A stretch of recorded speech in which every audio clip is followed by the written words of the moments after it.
Generally speaking, wireless charging can be worse than using cables. Your phone gets hot, charges slower and reduces performance, so it's important to choose the right wireless charger to avoid these problems. I personally love wireless charging, but while it provides a clean, minimal and cable-free setup, in reality it often comes with speed and stability compromises. That's why in this video I will quickly break down why this happens, why wireless charging generally underperforms compared to wired charging, and can the problem actually be solved. Wireless charging felt like a breakthrough, especially when Apple introduced MagSafe, a simple, clean, snap-on experience, and in many ways it's very convenient. But daily use often reveals a different reality. Your phone gets warm, sometimes even comfortably so. Charging may start quickly, only to slow down later, and the experience can feel less consistent than plugging in a cable. For example, a phone on a 25-watt wireless charger might begin charging at full speed, then noticeably slows down with 20 minutes without any obvious reason. That leads many people to the same conclusion. Wireless charging feels slower, and in many cases heat is the reason why. Wireless charging works through electromagnetic induction. A changing magnetic field transfers energy from a coil inside the charger to another coil inside your phone. It's very impressive, but it isn't perfectly efficient. Some energy is always lost during the transfer process, and that lost energy becomes heat. Even small factors can make it worse. Wireless charging depends heavily on how well the charging coils align. That's why MagSafe's magnets matter. They help position the phone correctly so energy transfer stays more consistent. But the magnets themselves don't generate electricity, nor can they eliminate energy loss entirely. At higher charging speeds, 50 watts, 25 watts and beyond, even small inefficiencies begin to add up. And so as temperature rises, your phone responds by protecting itself. Because the phone isn't simply receiving power, it's constantly monitoring battery health and internal temperatures. Once certain thermal thresholds are reached, it intentionally reduces charging speed to prevent unnecessary stress on the battery. In other words, the charger may still be capable of delivering power, but the phone decides it shouldn't continue charging at that rate. This becomes noticeably when charging in warm environments, using the phone while it's charging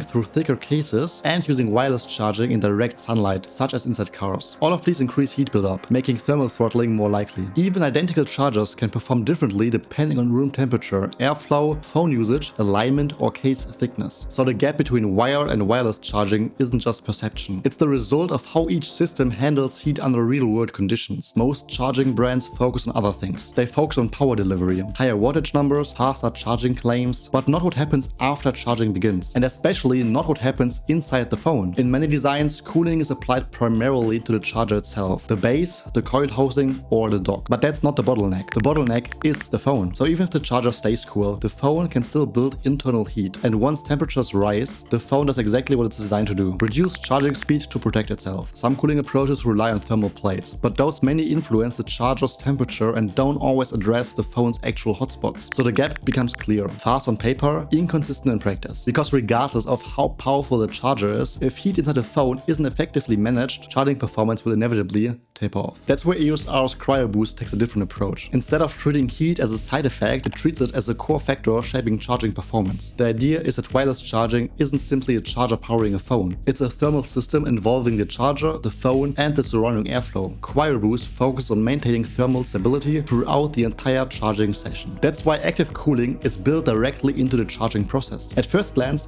that might sound simple, just add a fan. But the key isn't the fan itself, it's where the airflow goes. Many cooling solutions focus on reducing the temperature of the charger. CryoBoost takes a different approach by directing airflow towards the phone itself, where charging-related heat actually accumulates. The engineering behind the system is precise. The cooling fan is designed to be a 4mm ultra-thin fan while still moving enough air to make a meaningful difference. The airflow path is carefully shaped to direct air where it's needed rather than letting it disperse around the charger, while the fan blade design is optimized to reduce turbulence and unnecessary noise. That balance is important because cooling only matters if people actually want to use it. I mean, a charger that's loud enough to hear across the room isn't practical for a bedside table or overnight charging. That's why CryoBoost is designed to remain under 25 decibels, quiet enough for everyday use while still actively cooling the device. EOSR first introduced CryoBoost in 2022 and has continued refining the system through multiple generations, improving both cooling performance and noise reduction. In 2024, we took CryoBoost even further with a second generation upgrade with 25 watts fast charging. It delivers speeds that are nearly on par with wired charging. This technology was was even recognized as one of Time's best inventions of 2025. And the latest generation runs about 4 degrees Celsius cooler than comparable chargers. When heat is controlled, charging behavior changes significantly. Instead of a fast spike followed by a steep drop and a long plateau, charging remains more stable longer. In practice, this means fewer throttling events during a charging session, more predictable charging behavior, and less variations between different environments like desks, cars, and nightstands. To cover these different environments, there are different solutions. Using the CryoBoost technology, ESR has the CryoBoost foldable 3-in-1 magnetic charging station, the CryoBoost 3-in-1 magnetic charging station, and the OmniLock magnetic car charger. They all fix the problem from different angles. The foldable 3-in-1 is designed for people who move between spaces frequently, whether that's between home and the office or while traveling. And let me tell you, it's pretty light and very convenient. The desktop option 3-in-1 charger focuses on places where many people charge most often. The desk or bedside table, where devices may remain on the charger for extended periods. It looks modern and you don't have to move it. And the car charger addresses one of the most demanding charging environments, where heat from the cabin, direct sunlight, and continuous use from navigation apps can all affect charging performance. And it pretty much fits in all cars. And what you might have noticed with all of these 3-in-1 chargers, they not only charge one single device. Even if the CryoBoost technology is primarily for your phone, you can also charge your AirPods or your watch. At the end of the day, wireless charging can be better than using cables if done right. So don't worry, because you can still charge multiple devices without sacrificing the convenience that made wireless charging appealing in the first place. I hope this video was informative in some way. If you have any questions, feel free to leave them in the comments below. You can also check out the description for more info on the CryoBoost technology and its product series. With that being said, thank you so much for watching until the very end, and I will catch you in the next one.